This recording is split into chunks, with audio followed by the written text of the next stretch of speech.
Hello प्यारे दोस्तों, स्वागत है आपका इंटरव्यू क्लासेस में। बात करेंगे अपने अर्धवार्षिक परीक्षा 2024-25 क्लास 10th के साइंस के पेपर के सॉल्यूशन के बारे में। चैनल पे नए हो तो चैनल को सब्सक्राइब ज़रूर कर दीजिएगा, क्योंकि यहाँ पर आपको आपके एग्ज़ाम के रिलेटेड हर ऑथेंटिक न्यूज़ मिलेगी, पेपर्स मिलेंगे, बोर्ड के लिए बेहतरीन स्टडी मटेरियल मिलेगा।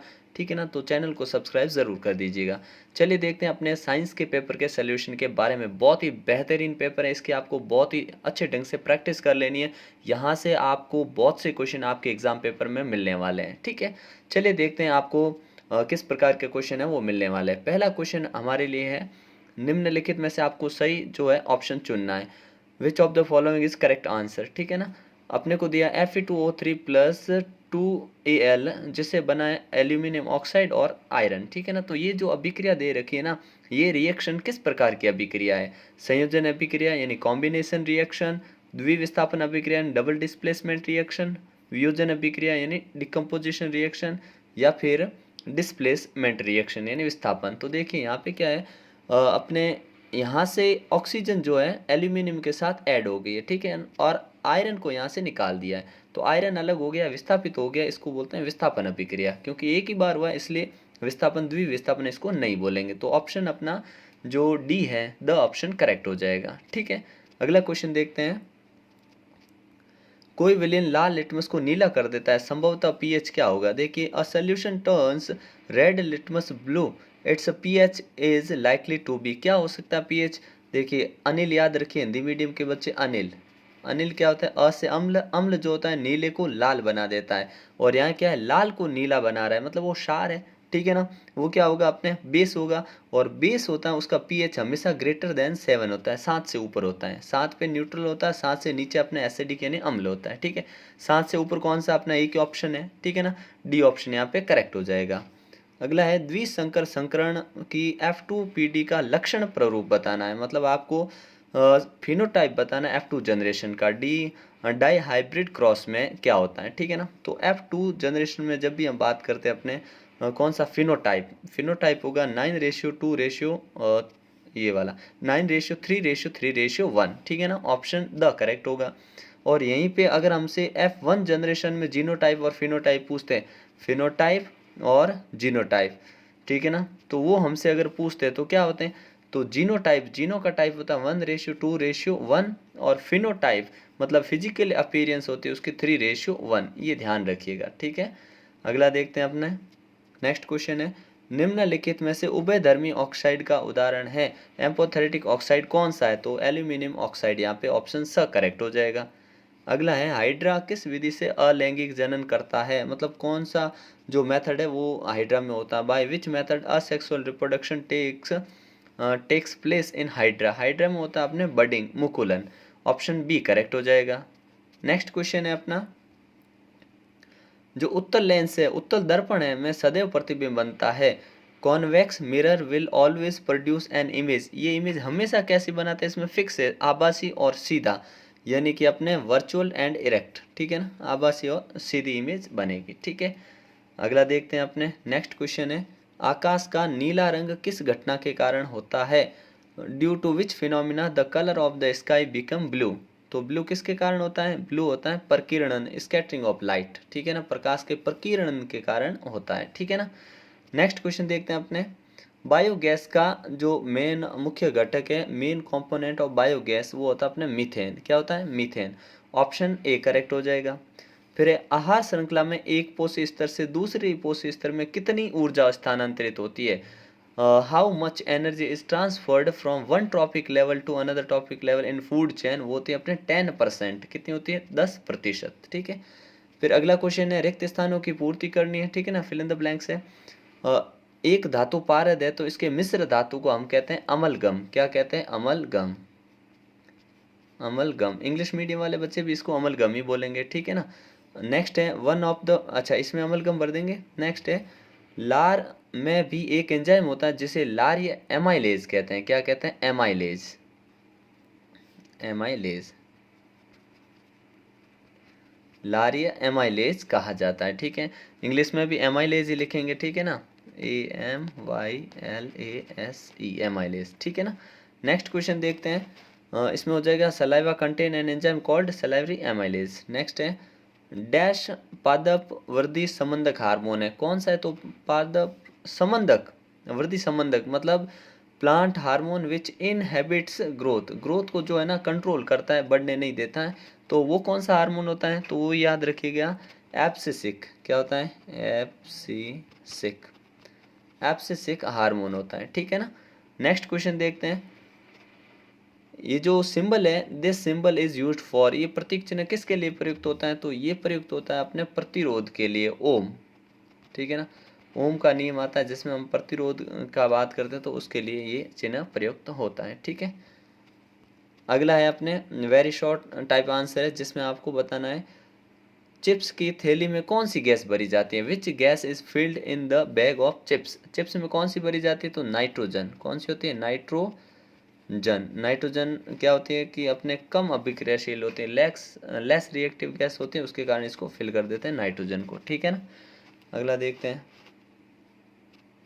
अच्छा, इसमें है ना ये किसका है अपने, ये ओम के नियम में प्रतिरोध का मात्रक होता है ओम, है ना, ये ओम है सिंबल और प्रतिरोध का मात्रक है, ठीक है। नेक्स्ट देखते हैं अपने कैल्शियम ऑक्सीक्लोराइड यौगिक का प्रचलित नाम है। कैल्शियम ऑक्सीक्लोराइड है, इसको हम क्या कहते हैं अपनी बोलचाल की भाषा में? इसको हम कहते हैं विरंजक चूर्ण। क्या कहते हैं? ब्लीचिंग पाउडर या विरंजक चूर्ण, ठीक है ना। ये इसका कॉमन नेम हो जाएगा इस कंपाउंड का, ठीक है ना। नेक्स्ट है विद्युत तारों की परस्पर वेल्डिंग के लिए किस मिश्र धातु का उपयोग किया जाता है? तो वेल्डिंग करने के लिए जो हम मिश्र धातु जो यूज करते हैं उसे हम कहते हैं सोल्डर। क्या? सोल्डर। और सोल्डर किससे मिलके बना है? तो ये अपने tin, SN tin plus PB, PB यानी लेड, इन दोनों के मिश्रण से ये सोल्डर बना है, ठीक है। और ये वेल्डिंग में यूज होता है, याद रखिएगा इसको, बहुत ही इंपॉर्टेंट क्वेश्चन है ये। फिर एल्केन श्रेणी के सामान्य सूत्र लिखिए। एल्केन श्रेणी का सामान्य सूत्र पूछा है तो आपको एल्केन, एल्कीन, एल्काइन तीनों का पता होना चाहिए। तो एल्केन, इसका तो आंसर होएगा आपने CnH2n+2, ये एल्केन। अगर एल्कीन का पूछते हैं तो CnH2n, ठीक है। और अगर एल्काइन का पूछते हैं तो CnH2n-2, ये हो गया एल्काइन, ठीक है। तो ये एल्केन, एल्कीन और एल्काइन, ठीक है। अगला क्वेश्चन देखते हैं। कोशिका विभाजन को प्रेरित करने वाले मुख्य पादप हार्मोन कौन सा है? Which is main plant hormone which induce the cell division, cell division को करने वाला कौन है? तो साइटोकाइनिन। कौन है? साइटोकाइनिन, ठीक है ना, साइटोकाइनिन। नेक्स्ट है माँ के रुधिर से भ्रूण को पोषण प्रदान करने वाली संरचना, name the structure that provide nutrition from the mother's blood to the foetus. तो वो संरचना होता है उसे कहते हैं प्लेसेंटा, हिंदी में बोलते हैं अपरा, अपरा, या हिंदी मीडियम के बच्चे भी प्लेसेंटा लिख सकते हैं, प्लेसेंटा, ठीक है ना, प्लेसेंटा कहा जाता है उसको, इंग्लिश में प्लेसेंटा। नेक्स्ट है अपना क्वेश्चन की 1 किलोवाट घंटे में कितने जूल होते हैं? जूल निकालना तो देखिए 1 किलो वाट होता है ना, उसमें 1 किलो में वाट होते हैं 1000। और फिर आ गया घंटा, घंटे में अपने सेकंड कितने होते हैं? मिनट 60 और 60 होते हैं सेकंड। अब इन सबको मल्टीप्लाई करिए तो जीरो कितने? 3 और 2 5 जीरो है, और 6 का 6 से किया 36, 36 के बाद 5 जीरो लगा दीजिए, ठीक है ना। अब स्टैंडर्ड फॉर्म में लिखते हैं तो पॉइंट यहाँ आना चाहिए 3 और 6 के बीच में, तो 3 और 6 के बीच में ये लगा दिया पॉइंट इनटू, अब पॉइंट जितने डिजिट पे लगा उतनी 10 की पावर लगा दीजिए 6, ठीक है ना, जूल। तो 3.6 इंटू 10⁻6 जूल होते हैं अपने 1 किलोवाट घंटे में, ठीक है। नेक्स्ट क्वेश्चन है अपना छड़ चुंबक के चारों ओर चुंबकीय क्षेत्र रेखाओं का चित्र बनाइए। ये इंपॉर्टेंट क्वेश्चन है, ठीक है ना, मेरे मोस्ट रिपीटेड क्वेश्चन है। यहाँ नॉर्थ लिखा, यहाँ साउथ लिखा, और इसके जो बाहर होते हैं चुंबकीय रेखा ऐसे चलती है अपने, ठीक है, ऐसे दिखाओगे, डायरेक्शन भी शो करनी पड़ेगी, ठीक है। और इधर से ये ऐसे, ठीक है, एक दूसरे को आपस में कटती हुई आपको नहीं दिखानी है, ठीक है ना। ये चुंबकीय बल रेखाएं, ठीक है। और इसके अंदर जो है वो इस प्रकार से चलती है ऐसे, ठीक है ना, इसके अंदर इस प्रकार से ये चलती है, ठीक है। नेक्स्ट क्वेश्चन है जैव आवर्धन किसे कहते हैं? What is biological magnification?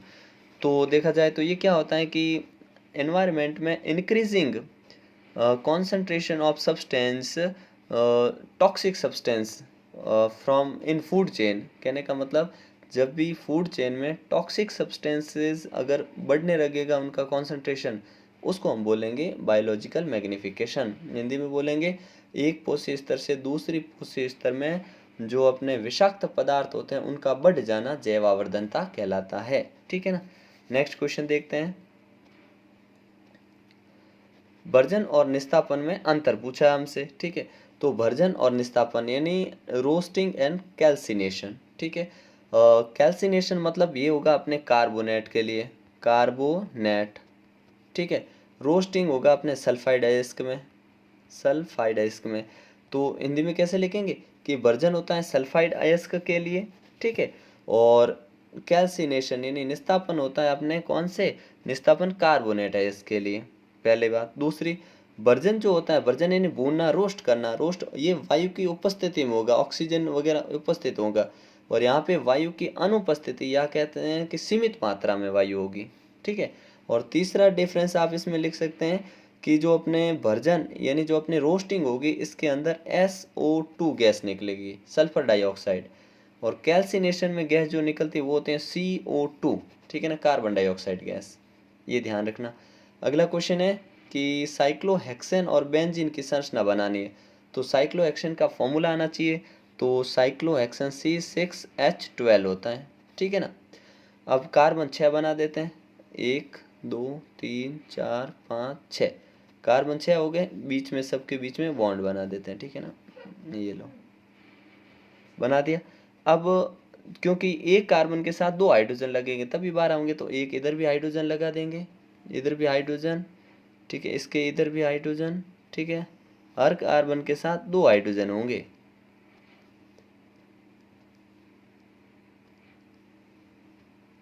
ठीक है ना, हर कार्बन के साथ 2 हाइड्रोजन होंगे।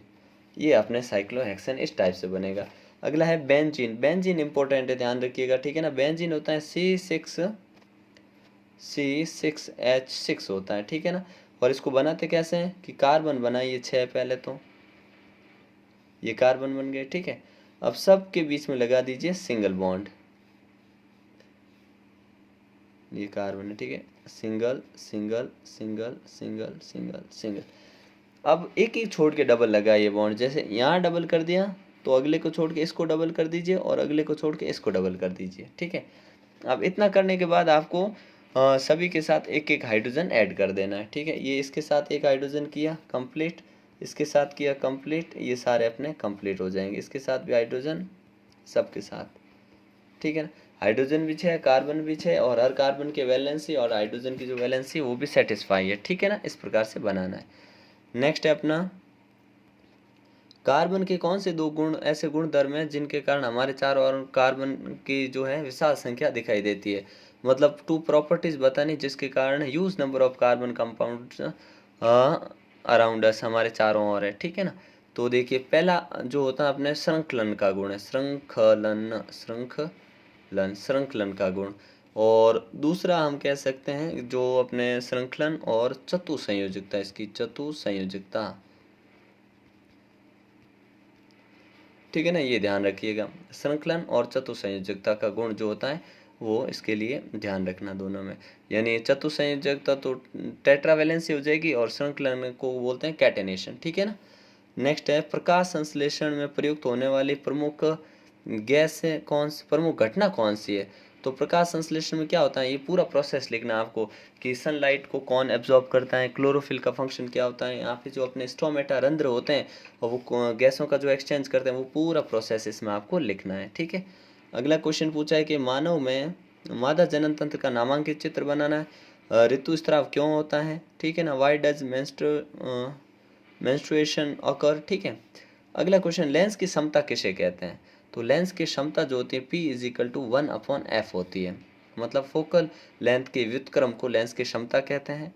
ठीक है, मतलब क्या बोलेंगे, फोकस दूरी के व्युत्क्रम को लेंस की क्षमता कहते हैं। इसका मात्रक जो होता है वो होता है अपने डायप्टर, डायप्टर। ठीक है, और इसका मात्रक डायप्टर होता है जिसको मीटर में रखते हैं हम हमेशा, है ना। मीटर की पावर जो होती है मीटर में लेना होता है, मीटर -1। ठीक है, अच्छा दूसरा क्या है, हमने से ये भी पूछा है कि एक लेंस की फोकस दूरी 50 है। ठीक है, सेंटीमीटर है, तो लेंस की क्षमता क्या होगी। तो देखिए पावर निकालनी है अपने को, लेंस की क्षमता पावर निकालनी है, 1/f होता है। तो 1 ऊपर लिखा, नीचे f की जगह हमने लिख दिया, फोकल लेंथ 50 दे रखी है। इसको हम अगर सेंटीमीटर में कन्वर्ट करें तो ऊपर 100 हो गया, कट किया तो 2 आया, 2 होगा डायप्टर। 2 क्या होगा? डायप्टर, ठीक है ना। तो इसका आंसर 2 डायप्टर हो जाएगा। ओम के नियम को समझाइए। बड़ा ही आसान है। ओम का नियम क्या कहता है कि जो अपने V होता है, विभवांतर होता है, वो समानुपाती होता है, प्रोपोर्शनल होता है किसके? I के, विद्युत धारा के, यानी जो अपने करंट होता है उसके। तो इसको बोलेंगे क्या कि तार के दो सिरों में उत्पन्न विभवांतर, उसमें प्रवाहित की गई विद्युत धारा के क्या, ये तार के मान लीजिए कोई दो सिरे, इनमें विद्युत जो विभवांतर उत्पन्न होगा उनमें विद्युत धारा के वो समानुपाती होगा, प्रोपोर्शनल होगा। जब इस प्रोपोर्शनल साइन को हटाएंगे तो V = IR आता है। R यहाँ पे प्रतिरोध को दिखाता है, ठीक है ना। तो ये आपको ध्यान रखना है, ठीक है। नेक्स्ट है जूल के तापन नियम को समझाइए। तो जूल का तापन नियम ये कहता है कि अगर हम किसी में विद्युत धारा प्रवाहित करेंगे तो उसमें हमेशा ऊष्मा उत्पन्न होगी, ठीक है ना। और जो ऊष्मा उत्पन्न होती है वो क्या होती है? H = IR²T, I²RT होती है, ठीक है ना। मतलब उसमें उत्पन्न होने वाली हीट, ऊष्मा विद्युत धारा के वर्ग के समानुपाती, प्रतिरोध के समानुपाती और टाइम के समानुपाती, डायरेक्टली जो होती है प्रोपोर्शनल होती है, ठीक है ना। ये ध्यान रखना। अगला क्वेश्चन है कि श्रेणी क्रम में संयोजित करने के स्थान पे मान लीजिए विद्युत युक्तों को हम पार्श्व में लगा दें, मतलब हम कनेक्ट करें किसको? डिवाइस को पैरेलल, किसकी जगह पे? सीरीज की जगह पे पैरेलल लगा दें तो क्या फायदा होगा? तो देखिए फायदा क्या होगा, एक तो होगा कि वोल्टेज का विभाजन नहीं होगा, ठीक है ना। पार्श्व में यानी अपने जो पैरेलल होगा उसमें वोल्टेज का विभाजन नहीं होगा, और दूसरा प्रतिरोध बहुत कम हो जाएगा, ठीक है ना। यह ध्यान रखें, श्रेणी क्रम में प्रतिरोध बहुत ज़्यादा होता है, ठीक है। अगला देखते हैं। और एक चीज़ ध्यान रखना, जो अपने अमीटर होता है वो हमेशा हम कब कहाँ लगाते हैं? अमीटर लगाते हैं श्रेणी क्रम में, क्या? अमीटर। और जो वोल्ट मीटर होता है, वोल्ट मीटर, ये लगाते हैं पार्श्व क्रम में यानी पैरेलल। अमीटर मापता है विद्युत धारा को, किसको मापता है? सीधा लिख देता हूँ मैं, करंट, विद्युत धारा को। और ये मापता है अपने किसको? विभवांतर को, V को मापता है, ठीक है। विभवांतर का मात्रक होता है वोल्ट, क्या होता है अपने? वोल्ट। और विद्युत धारा का मात्रक होता है अपने एम्पियर, क्या होता है? एम्पियर, याद रखना, एम्पियर, ठीक है ना। ये इंपॉर्टेंट पॉइंट है, ध्यान रखिएगा, क्वेश्चन जरूर पूछेंगे यहाँ से आपसे। चुंबकीय क्षेत्र रेखाएं किसे कहते हैं? इनके गुण। तो चुंबक के चारों ओर जो हमें वास्तव में दिखती नहीं है, ऐसी जो चुंबकीय क्षेत्र को प्रदर्शित करे रेखाएं, ऐसी रेखाओं को चुंबकीय क्षेत्र रेखाएं कहते हैं। इनके गुण क्या होते हैं? पहला गुण, ये आपस में एक दूसरे को कभी प्रतिच्छेद नहीं करती, ठीक है। दूसरा गुण कि ये चुंबक के किनारों के ऊपर, जहाँ किनारे होते हैं, जैसे ये पोल है इसका, ये नॉर्थ और साउथ है, तो किनारों पर गहरी सघन होती हैं। तीसरा, जितनी ये दूरी पे जाती है उतनी इनकी जो सघनता है वो कम होती जाती है। इस प्रकार से आपको लिख देना है, ठीक है। फिर एक घरेलू विद्युत परिपथ में अतिभारण और लघुपतन के कारणों को लिखिए। तो देखिए ये जो लघुपतन और अतिभारण होता है ना, कहने का मतलब overloading and short circuit in the domestic circuit, ये क्या होता है? इसका जो मेन कारण होता है वो क्या होता है? या तो अपने परिपथ छोटा हो जाता है, अपना जो सर्कुलेशन, ये इलेक्ट्रिक सर्किट होता है ना, वो छोटा हो जाने से हो सकता है। दूसरा, अत्यधिक विद्युत धारा प्रवाहित होने के कारण ये चीज़ें हो सकती है, ठीक है। नेक्स्ट, ये बहुत इंपॉर्टेंट क्वेश्चन है कि जैव निम्नीकरण पदार्थ और अजैव निम्नीकरण पदार्थ में 3 अंतर बताने हैं आपको, है ना। मतलब बायोडिग्रेडेबल और नॉन बायोडिग्रेडेबल सब्सटेंस। तो देखिए जो अपने जैव निम्नीकरण पदार्थ होते हैं ये सूक्ष्म जीवों द्वारा अपघटित किए जा सकते हैं। अजैव निम्नीकरणीय पदार्थ को हम सूक्ष्म जीव जो होते हैं, सूक्ष्म जीव जो माइक्रोब्स होते हैं, माइक्रो ऑर्गेनिज्म होते हैं, वो इनको अपघटित नहीं कर सकते, ठीक है ना। पहला अंतर। दूसरा लिख देंगे कि ये पर्यावरण को प्रदूषण नहीं करते हैं, ये पॉल्यूट करते ही नहीं, पर्यावरण को प्रदूषण नहीं पहुंचाते, जबकि अजैव निम्नीकरणीय पर्यावरण को प्रदूषित करते हैं, ठीक है। तीसरा है जैव निम्नीकरणीय को हम क्या, संरचना और इनका रूप बदल सकते हैं, जबकि अजैव निम्नीकरण के हम संरचना और रूप बदल नहीं सकते। चौथा लिख देते हैं, एक और उदाहरण लिख देते हैं इनका, चौथे में उदाहरण आ जाएगा, इसमें कागज हो गया, सब्जी के छिलके हो गए, ऐसी चीजें। इसमें अपने आ जाएगा प्लास्टिक आ जाएगा, ठीक है ना। और ऐसी कुछ चीजें जो प्लास्टिक या केमिकल्स होते हैं, ये सारे क्या किस में आते हैं? अजैव निम्नीकरण में आते हैं, ठीक है। अगला क्वेश्चन देखते हैं अपने। यहाँ पे आपको संयोजन अभिक्रिया और रेडॉक्स अभिक्रिया के उदाहरण लिखने हैं। ठीक है, संयोजन जिसमें क्या होता है, दो चीजें मिलके एक ही बनाती है। रेडॉक्स में क्या, जिसमें उपचयन अपचयन, मतलब जिसमें ऑक्सीकरण अपचयन दोनों होते हैं, एक साथ ही होते हैं घटनाएं, उसको बोलते हैं। ठीक है ना। फिर बोला है कि तंत्रिका तंत्र न्यूरॉन का संरचना समझा के उसके कार्यों का वर्णन आपको करना है। फिर मानव में लिंग निर्धारण कैसे होता है उसका आरेख बनाना है। ठीक है, तो आरेख बड़ा ही सिंपल है, बना दीजिए। एक्स वाई, ये कौन है अपने, ये मेल है। ठीक है ना, ये कौन है, पुरुष है, मेल एम, और एक्स एक्स ये फीमेल है। पहला गुणसूत्र यहाँ से आया, तो एक्स और एक्स क्या बन गया अपने यहाँ पे, एक्स एक्स लिख के यहाँ लिख सकते हैं अपने फीमेल। ठीक है, दूसरा ये वाई और ये एक्स, तो बन गया ये मेल। ठीक है, अब इसका नंबर है इस एक्स और इसका वाई को मिला है, तो ये बन गया मेल, और ये एक्स और ये एक्स तो बन गया फीमेल। तो इस प्रकार से आपको बनाना है। ये अपने F1 जनरेशन है, इस प्रकार से ऐसे, सॉरी F1 जनरेशन इसको बोलेंगे। ठीक है ना, नीचे वाली को। ठीक है, तो इसमें 50% होता है, 50 बॉय और 50% गर्ल का होने का चांस होता है। अगला देखते हैं अपने क्वेश्चन है, प्रकाश का वर्ण विक्षेपण, वर्ग लिख दिया, पर वर्ण विक्षेपण किसे कहते हैं। तो वर्ण विक्षेपण क्या होता है, प्रकाश क्या है, श्वेत रंग का नजर आता है। जब उस प्रकाश, जो श्वेत प्रकाश होता है, जो व्हाइट कलर की लाइट होती है, वो अपने अवयवों में टूटकर 7 अलग अलग रंगों में विभक्त हो जाती हैं, उसे हम प्रकाश का वर्ण विक्षेपण कहते हैं, यानी डिस्पर्जन कहते हैं। जब एक लाइट जो होती है 7 अलग अलग कलर में टूट जाती हैं, उसको कहते हैं। ठीक है, तारे क्यों टिमटिमाते हैं, तो तारे यहाँ पे मेन रीजन बताना है, तारे अपवर्तन के कारण टिमटिमाते हैं, क्योंकि अपना जो वायुमंडल है ना, उसका अपवर्तनांक लगातार बदलता रहता है। बहुत सारी है ना वो लेयर्स हैं, तो वो लेयर के कारण जब तक लाइट हमारे आंखों पे पहुंचती तो कई बार वो रास्ता बदल लेती हैं, इसके कारण हमें टिमटिमाते हुए, ट्विंकल करते हुए नजर आते हैं। ठीक है, अगला आए, आपको मैच करना है। ठीक है, संतरा, संतरे में कौन सा होता है, सिट्रिक एसिड होता है, हम जानते हैं। ठीक है ना, ऑरेंज में, टोमेटो में ऑक्जेलिक होता है। ठीक है ना, ऑक्जेलिक होता है। चींटी के डंक में अपने कौन सा होता है, मेथेनोइक होता है। ठीक है, और इमली में होता है टार्ट्रिक। ठीक है ना, ये ध्यान रखिएगा। नेक्स्ट ये भी बहुत इंपॉर्टेंट है, जिसमें आपको बताने अपने सुमेलित करना है, मैच करना है।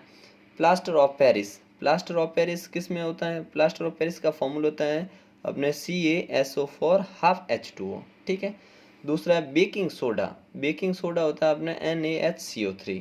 ठीक है ना, सोडियम हाइड्रोजन कार्बोनेट। विरंजक चूर्ण, ब्लीचिंग पाउडर होता है CaOCl2, कैल्शियम ऑक्सीक्लोराइड।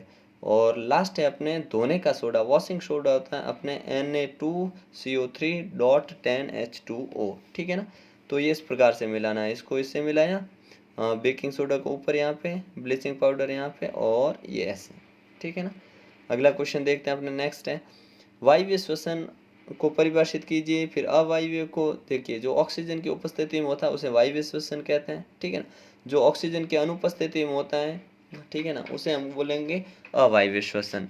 वायु श्वसन मनुष्य जीव जंतु करते हैं, और ये होता है अपने ईस्ट में होता है। ठीक है ना, इसमें एनर्जी बहुत ज़्यादा मिलती है, इसमें एनर्जी कम मिलती है। ठीक है ना, और मानव श्वसन तंत्र का आपको चित्र भी बनाना है। ठीक है, और नेक्स्ट उत्सर्जन किसे कहते हैं। ठीक है, अपशिष्ट पदार्थों को बाहर निकालने की प्रक्रिया को कहते हैं। उत्तल लेंस में यहाँ पे आपको प्रतिबिंब दे रखे हैं कि ये आपको प्रतिबिंब बनाने हैं। ठीक है ना, इसके लिए अपने चैनल पे वीडियो अपलोड कर रखा है बहुत ही शानदार ढंग से कि किस प्रकार से प्रतिबिंब ये बनते हैं। अपवर्तन किसे कहते हैं, अपवर्तन के नियम लिखिए। तो अपवर्तन किसे कहते हैं, देखिए सिंपल सी परिभाषा है कि अपवर्तन मतलब एक, जब प्रकाश किरण एक माध्यम से, मान लीजिए एक माध्यम से दूसरे माध्यम में प्रवेश करती है, तो वो अपने पथ से थोड़ी विचलित हो जाती है। ठीक है, इस प्रक्रिया को कहते हैं अपवर्तन। अपवर्तन के नियम क्या होते हैं कि इसमें ये वाला कोण और यहाँ वाला कोण, अगर मैंने इसको θ1 दिया है तो इसमें θ2 दे देता हूँ, जिसको आपतन कोण और परावर्तित कोण कह सकते हैं। इन दोनों का मान हमेशा बराबर होता है, जिसमें आपतित किरण और आगे चलने वाली परावर्तित किरण और अपने अभिलंब तीनों एक ही बिंदु पे होने चाहिए। ठीक है, ये इसके कुछ नियम है। ठीक है, अगला है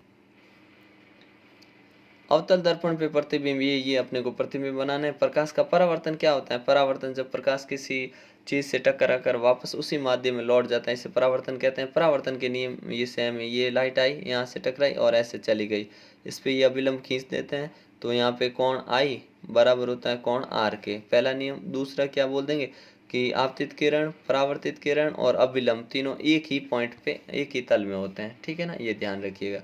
तो इस प्रकार से ये आपका पेपर है। कोई समस्या रहती है तो आप कमेंट सेक्शन में पूछ सकते हैं। बहुत ही बेहतरीन ढंग से तैयारी करिए और शानदार मार्क्स लेके आइए, और आपके लिए ऐसे खूब सारे बेहतरीन पेपर्स आपको बोर्ड की प्रिपरेशन के लिए मिलेंगे। तो चैनल को सब्सक्राइब ज़रूर कर लीजिएगा, ठीक है। मिलते हैं नेक्स्ट पार्ट में, तब तक के लिए जय हिंद, जय भारत।